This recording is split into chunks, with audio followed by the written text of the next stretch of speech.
Vitamin, minerals, antioxidant এবং প্রচুর পরিমাণে আয়রন সমৃদ্ধ এই লাল জুস যদি আপনি নিয়মিত পান করেন, তাহলে ইমিউনিটি বুস্ট করে খুবই নিরোগ শরীর তো পাবেনই, তার সাথে সাথে খুব মজবুত শরীর এবং সিল্কি হেয়ার, গ্লোয়িং স্কিনেরও অধিকারী হতে পারবেন।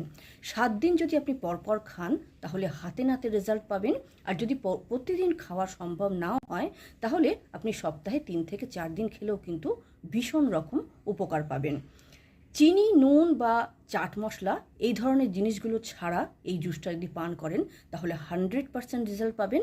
আর যারা সুগারের পেশেন্ট বা যাদের ডায়াবেটিস আছে তারা কিন্তু এই জুস পান করবেন না, কারণ এই জুসে শর্করার পরিমাণ কিন্তু ভালো রকম থাকে।